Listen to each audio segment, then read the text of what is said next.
जमकर दोनों के बीच बहस भी छिड़ी और न्यायालय ने एक और बड़ा फैसला सुना दिया। ये हैं तो फैजल खान हो गए जो खान सर हो जी, गए, बिल्कुल। अनिल कुमार हो गए, कन्हैया कुमार सिंह हो गए और अमित कुमार पांडे। इतने लोगों की आपको माने न्यायालय से आपको अग्रिम जमानत की बात कही गई है, तो ये नहीं मिली अग्रिम जमानत। अब देखने वाली बात है, क्रिमिनल हिस्ट्री पेश करने की बात न्यायालय ने कही थी 8 जुलाई को, आज ही के दिन, तो अब इस पर फैसला सुरक्षित है। लगता है आपको कि खान सर अगर उन्हें जमानत मिल भी जाती है तो ये लड़ाई थम जाएगी? जब जिसके परिवार से कोई सदस्य चला जाए तो उसकी क्या स्थिति परिस्थिति बनती है, आपने देखा भी। खुलेआम तौर पे हथियार लहराते हैं, फायरिंग कर देते हैं, तो बिना लाइसेंस के तो तलवार लटकनी ही। तो रोशन आनंद जब जेल के अंदर थे, जब बेऊर जेल में जब बंद थे, तो उन्होंने कहा कि उनकी हत्या की साजिश की गई है। हाँ, यहाँ तक कि जेल में भी सुरक्षित ना होने का दावा किया था। युवा इसमें कहीं न कहीं इन्वॉल्व हो गए हैं, अब ये पीस रहे हैं। अब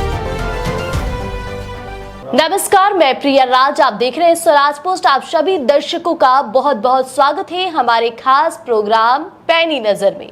पैनी नजर में आज सीधे बातचीत करेंगे उस मामले की, उस घटना की जिस पे हर किसी की नजर, चाहे बिहार हो या देश विदेश, सबकी नजर टिकी हुई थी कि बिहार में क्या कुछ चल रहा है। खान सर मसीहा कहे जाते थे छात्रों के, लेकिन ऐसे में रोशन आनंद और खान सर के बीच जो लड़ाई होती है, वो लड़ाई फिर कोर्ट के दस्तकों तक पहुंच जाती है। और कोर्ट में क्या कुछ होता है, आज फैसले की बारी थी और कोर्ट में दोनों पक्ष जमकर बहस हुई है। न्यायालय ने भी बड़ी जिम्मेदारी दे दी है और जिम्मेदारी किसके ऊपर दी है, सब कुछ चर्चा का विषय है। बातचीत करने के लिए हमारे साथ मौजूद वरिष्ठ पत्रकार रवि उपाध्याय सर हैं। नमस्कार सर। खान सर और रोशन आनंद की ये लड़ाई दिन प्रतिदिन बढ़ता ही जा रहा है। ऐसे में आज कोर्ट में उनकी सुनवाई होनी थी। सुनवाई के बीच सुना जा रहा है कि जमकर दोनों के बीच बहस भी छिड़ी और न्यायालय ने एक और बड़ा फैसला सुना दिया। देखिए, निश्चित रूप से यह जो 2 जून का मसला है, 2 जून का मसला है, 2 जून का मामला है। जिस तरीके से आपको कदम कुआं थाना राजधानी पटना का हार्ट ऑफ द सिटी में आपको मुसल्लापुर हाट और उस तरीके से जो कोचिंग संस्थान है वहाँ पर रोशन आनंद सर का और फैजल खान उर्फ खान सर का, तो इन लोगों में जो विवाद चला, आपने देखा भी कि क्या कुछ घटना दुर्घटना हुई। आपको रोशन आनंद के भाई की भी निधन हो गया, उसके बाद वो नेपाल में रहे, उसके बाद वो कैसे कैसे कई तरीके की बात हुई। पूरा बिहार मर्माहत था उस घटना को लेकर के, तो तमाम तरह की बात चल रही थी। और फैजल खान का भी, जो खान सर का जो कोचिंग संस्थान है, वो उन पर भी तलवार लटकती हुई दिखाई पड़ रही थी। और इसी मामले में रोशन आनंद पटना के बेऊर आदर्श केंद्रीय कारा है, उसमें भी रहे थे, लंबे समय तक रहे थे। उसके बाद से आप देखिए, फैजल खान सर हैं, जो खान सर जिनको कहते हैं, उनके 2 अंगरक्षक भी पटना के केंद्रीय आदर्श कारा बेऊर में रहे। खान सर निश्चित रूप से बड़ा नाम, बड़ा चेहरा है, रोशन आनंद सर भी। तो अब ये 2 सर के बीच में जो कोचिंग संस्थान का मसला मिसाइल है, उस पर आज पटना के व्यवहार न्यायालय में इस पर जमकर जो है सो बहस हुई और सबकी नजरें थी, पूरा कचहरी, पूरा माने कोर्ट, पटना व्यवहार न्यायालय, सबकी नजर थी कि आज क्या कुछ होता है, कि खान सर बचते हैं या उनको कोई पनिशमेंट सुनाई पड़ता है, क्या करता है। लेकिन तमाम तरह की बात होने के बाद न्यायालय ने इस मामले को, जो अग्रिम जमानत की याचिका है, उसको दाखिल जो किया गया था उनकी ओर से, तो वो उसको जजमेंट को रिजर्व रख लिया, जजमेंट को सुरक्षित रख लिया है। हाँ। ये बात आपको अग्रिम जमानत की याचिका, अग्रिम जमानत नहीं मिली और इसको सुरक्षित रख लिया है। तो मैंने कहने का मतलब अब है कि आज 8 तारीख है, 10 जुलाई को, माने 2 दिन बाद, 9 तारीख कल हो जाएगा, परसों 10 जुलाई को, 10 जुलाई तक के लिए न्यायालय ने सुरक्षित रखा है इस मामले को। तो 10 जुलाई को अब देखने वाली बात है कि क्या न्यायालय का पक्ष आता है निकल करके, क्या खान सर की परेशानी बढ़ेगी या फिर रोशन आनंद जो चिल्ला रहे हैं, उनके वकील जो चिल्ला रहे हैं खान सर को, जो एक तरीके से कॉर्नर करने की कवायद है माने लॉ के लिहाज से, कानून के लिहाज से, तो वो अब 10 तारीख को क्या छान करके आता है, ये बात सुनाई पड़ती है। देखिए, अग्रिम जमानत आपको, जिसको हम लोग एंटीसिपेटरी बेल कहते हैं या अग्रिम जमानत हिंदी में कह लीजिए, वह नहीं मिला है। तो ऐसे में आपको अब इसमें कौन कौन लोग हैं, अब देखिए, ये हैं तो फैजल खान हो गए, जो खान सर हो गए, अनिल कुमार हो गए, कन्हैया कुमार सिंह हो गए और अमित कुमार पांडे, इतने लोगों की आपको माने न्यायालय से आपको अग्रिम जमानत की बात कही गई है, तो ये नहीं मिली अग्रिम जमानत की बात। जो फैजल खान उर्फ खान के साथ उनके जो कर्मी थे, बिल्कुल साथी थे, हाँ, बिल्कुल बिल्कुल तीनों का नाम शामिल है, ऐसे में उन पर भी सुनवाई हुई है। गार्ड्स के साथ क्या हुआ सर, जो हथियार लहरा रहे थे? उनके मामले में भी सुनवाई हुई, उनको भी नहीं मिला है। उस पर भी आपको 10 तारीख को ही, माने 2 दिन बाद जो है सो 10 जुलाई को, उस पर भी पूरा देखिए इस मामले को पूरा। और देखिए सबसे बड़ी बात क्या है कि जो रोशन आनंद के वकील थे, जो याचिका दायर, उसमें कहा गया था कि जो सो क्रिमिनल हिस्ट्री जो है सो फैजल खान या खान सर की ओर से छिपाई गई है, जो आरोप जो बात जितनी बात छन करके आ रही है। 7 जुलाई को शायद, बिल्कुल, तो 7 जुलाई को ये मामला 7 जुलाई को विरोध किया गया था। उसके बाद से न्यायालय ने कहा था कि क्रिमिनल हिस्ट्री जो छिपाई गई थी, जो छिपाने की बात कही जा रही है, उसको आप पेश करिए साक्ष्य के साथ में। तो वो अब देखने वाली बात है, क्रिमिनल हिस्ट्री पेश करने की बात न्यायालय ने कही थी 8 जुलाई को, आज ही के दिन। तो अब इस पर फैसला सुरक्षित है। हाँ। अब ये फैसला क्या निकल करके आएगा या 10 जुलाई को पता चलेगी। लेकिन ये देखिए एक बात तो हम लोग समझ में आ रहा है कि आज तो नहीं मिला, लेकिन अभी तो तत्काल इन लोगों को राहत है। जब फैसला सुरक्षित रख लिया तो अभी कोई फर्दर एक्शन रिएक्शन नहीं दिखाई पड़ेगा पुलिस की तरफ से। लेकिन फिर जो है सो परेशानी 10 जुलाई को आपको होती हुई दिखाई पड़ेगी। अगर न्यायालय का, कोर्ट का रुख क्या होता है, या इधर जाता है या उधर जाता है। अगर यदि खान सर के खिलाफ अगर कोई फैसला गया तो अभी तो देखिए इस मामले में फिर तो कोर्ट का अगला दरवाजा है न्याय। देखिए न्याय का मंदिर तो बड़ा मंदिर है जी, उसमें आपको यहाँ से नहीं मिलेगा तो ऊपरी अदालत आप दरवाजा नॉक करिएगा, वहां से भी आपको कुछ न कुछ राहत मिलेगी, ऐसी बात नहीं है। देखिए फैक्ट्स एंड फिगर और क्या पुलिस की डायरी कहती है, क्या पुलिस का दस्तावेज कहता है, क्या पुलिसिया जांच अनुसंधान। रोशन आनंद लगातार आक्रामक है, वो नहीं चाहते हैं कि खान सर किसी भी हालत में उन्हें जमानत मिल जाए, अग्रिम जमानत मिल जाए। क्योंकि देखिए उनकी भाई की जब निधन हुई उसके बाद से ही वो लगातार, प्रिंस यादव की लगातार बार बार दरवाजे पहुंच रहे थे, पुलिस के दफ्तर पहुंच रहे थे, यहाँ तक कि उन्होंने केस करने के लिए पूरी तैयारी के साथ गए थे। लेकिन जिस तरह से घटना नेपाल में घटी थी, इस कारणवश कहीं ना कहीं बिहार की राजधानी पटना में वो केस दर्ज नहीं हुआ, काफी बवाल हुआ। तो अब क्या लगता है आपको कि खान सर अगर उन्हें जमानत मिल भी जाती है तो ये लड़ाई थम जाएगी? नहीं, देखिए यह लड़ाई अब तो देखिए अब तो अपना एक ये अलग तरीके की लड़ाई दिखाई पड़ रही है खान सर और रोशन आनंद के बीच में। जो दोनों सर हैं, और दोनों सर के बीच में जो यह राइवलरी दिखाई पड़ रही है, यह कुछ माने अब उसको किस लहजे में कहा जाए, किस लहजे में पेश किया जाए, तो निश्चित रूप से प्रेस्टीज इन लोगों ने बना रखा है कि हम भेजेंगे, हम जाएंगे।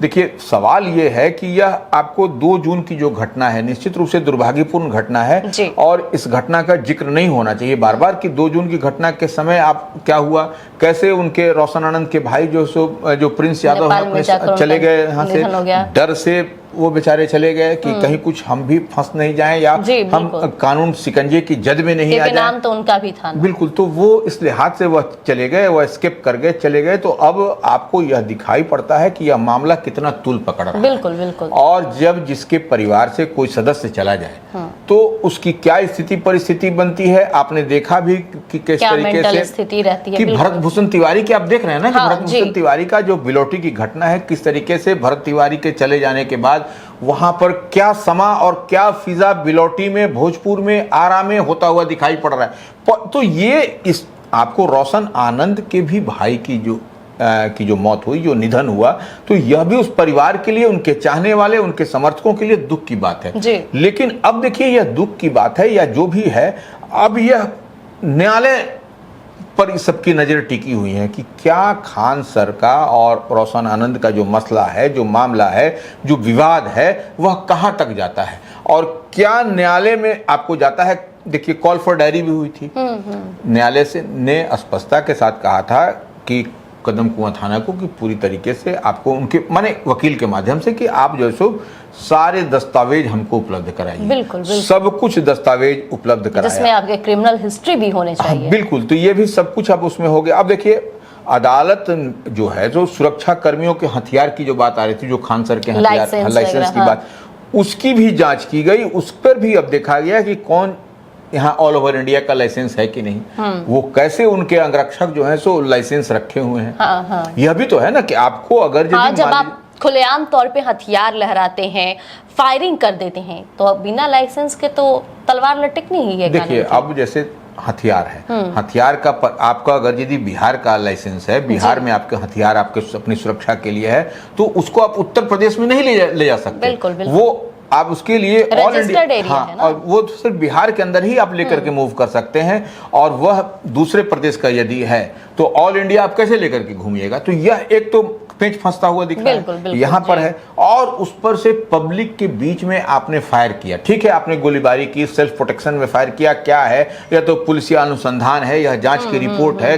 अब तो कई तरीके की अब इस पर टीम बनी, जांच हुई, तमाम SIT का गठन हुआ, तमाम बातें खुलकर सामने आई कि वो फायरिंग क्यों की गई थी। उसी बीच खान सर का वो बयान भी आया जब खान सर ने खुद कहा था कि तुम गोली चलाओ मैं देख लूंगा। देखिए वही बात है कि अब सब बात को, जितनी बात है उसको डिकोड किया जा रहा है, हर बात को पुलिस की, देखिए पुलिस की जो डायरी है उसमें एक एक चीज को बिंदुवार ढंग से समझा जा रहा है, उसको बताया जा रहा है, और वह उसी का, देखिए कोर्ट के अंदर में जो डायरी है उसी पर बहस हो रही है। ऐसा नहीं कि उससे इतर हट करके कोई बात हो रही है फैसल खान सर के बारे में या रोशन आनंद की तरफ से जो भी है, तो वो उस पर जब बहस हो रहा है तो सब कुछ को एक एक करके बिंदुवार ढंग से आपको बताया जा रहा है। तो अब देखिए जो जितनी बात छन करके आ रही है कि दो उनके जो खान सर के बॉडीगार्ड हैं वह केंद्रीय आदर्श कारा बेऊर में आपने देखा भी कि क्या है। और खान सर आपको रोशन आनंद जब जेल के अंदर थे, जब बेऊर जेल में जब बंद थे, तो उन्होंने कहा कि उनकी हत्या की साजिश की गई है। हाँ, यहाँ तक कि जेल में भी सुरक्षित ना होने का दावा किया था। बिल्कुल, तो ये देखिए सबसे बड़ी बात है कि केंद्रीय आदर्श कारा बेऊर इतना अपने आप में, जो केंद्रीय कारा है, सेंट्रल जेल है, उसमें पूरी सुरक्षा की मुकम्मल व्यवस्था रहती है। उसमें भी अब रोशन आनंद कह रहे हैं कि नहीं जो है सो हमको उसमें हमारे साथ में कुछ साजिश हो रही थी।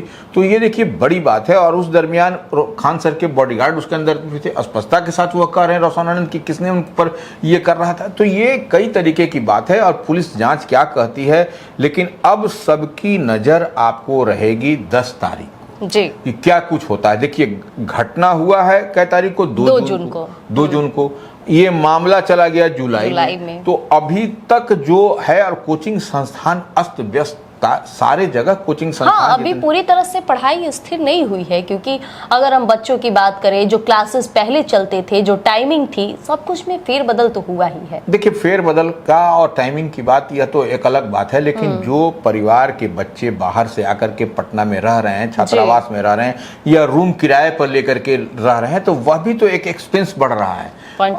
और ये क्लास देखिए सबका, तो युवा इसमें कहीं ना कहीं इन्वॉल्व हो गए हैं। अब ये पीस रहे हैं। अब एक तरफ खान सर के तरफ किसी का बच्चों का झुकाव है, छात्राओं का झुकाव है, दूसरी तरफ रोशन आनंद है, और कई सारे इसमें देखिए कोचिंग संस्थान भी जो छोटे बड़े, वह भी आपको कुछ कोई खान सर के तरफ किसी का आपको झुकाव दिखता है। कई कोचिंग संस्थान जो चलाते हैं वह रोशन आनंद के सर के साथ हैं। तो यह एक अलग तफरका, एक अलग चीज दिखाई पड़ रहा है जो नहीं होना चाहिए। हम लोग, आप इतनी बात मान के चलिए कि हम लोग क्या चाहते हैं कि समाज में बच्चे जो हैं या बच्चियां हैं वह अपने बेहतर भविष्य का निर्माण कर सकें। और यह जब इसी में दो गुट बन गया पढ़ने पढ़ाने को लेकर के, तो यह कहीं एक बड़ी तस्वीर बिहार में जो हम लोग चाहते हैं कि बिहार विकास करे, बिहार में शिक्षा जो न्यू है मजबूत रहे। बिल्कुल, तो ये ऐसे में हम लोग, ये कहाँ से शिक्षा मजबूत होगा, कैसे होगा।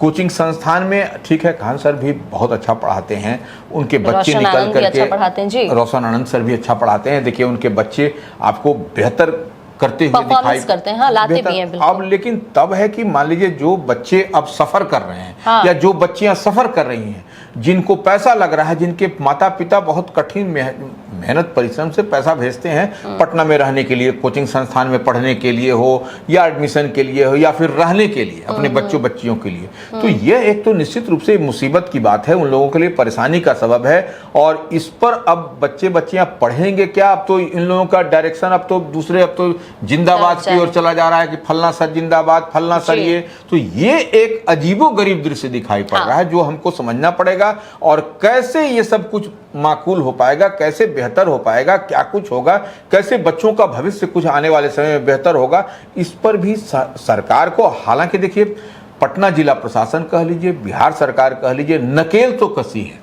नकेल कसने का मतलब ये है कि तमाम कोचिंग संस्थानों को नॉर्म्स के दायरे में लाया जा रहा है। जांच का दायरा भी बढ़ा, तभी तो फायर ब्रिगेड से हर चीज जांची अब जा रही आप ऐसा नहीं है कि आप क्लास में बच्चियों को ठूस दीजिए, उसमें नॉर्म्स, नियम, कायदा, कानून है कि उसमें बच्चों के बैठने की मुकम्मल व्यवस्था, पानी की क्या व्यवस्था है, अग्निशमन की व्यवस्था है। तो सब कुछ देखिए, यही हम कह रहे थे कि बार बार कि जो जिस हर गली नुक्कड़ पर आपको जिस तरीके से चाय दुकानें, उसी तरीके से कोचिंग संस्थान और छात्रावास भी है। कहीं पर कोई नहीं, बच्चियां कितने बजे आ रही हैं, कितने बजे जा रही हैं, इसका भी मुकम्मल तौर पर वहां रूटीन आपको अटेंडेंस होना चाहिए।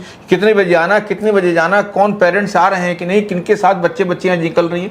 तो यह सब जब तक कड़ाई नहीं होगी और संस्थानों पर भी, जो पढ़ाने वाले पर संस्थान नहीं हो, तो ये इस तरह की घटनाएं आपको प्रतिवेदित होती रहेंगी। हालांकि सरकार की ओर से इस पर नजर रखी जा रही है। तो देखिए, फैजल खान उर्फ खान को लेकर जो चर्चा थी, सबकी निगाहें टिकी थी कि आज क्या कुछ फैसला होता है। हमने तमाम बातें आपके बीच रख दी। अब अगली सुनवाई 10 जुलाई को है और 10 जुलाई को न्यायालय की तरफ से क्या फैसले लिए जाते हैं, स्वराज पोस्ट आप तक जरूर पहुंचाएगा। बने रहिएगा हमारे साथ। धन्यवाद। गोल, जहां 28 वर्षों के सफर में 18,000 से भी अधिक छात्रों ने डॉक्टर एवं इंजीनियर बनकर सफलता की ऊंची उड़ान भरे है, जहां साधारण छात्र भी बिहार एवं झारखंड टॉपर बनकर बड़ा इतिहास बना रहे हैं। दूरदर्शी शिक्षाविद श्री विपिन सिंह के मार्गदर्शन में मेडिकल एवं इंजीनियरिंग के लाखों छात्रों के लिए आशा की किरण के रूप में गोल, द रिजल्ट फैक्ट्री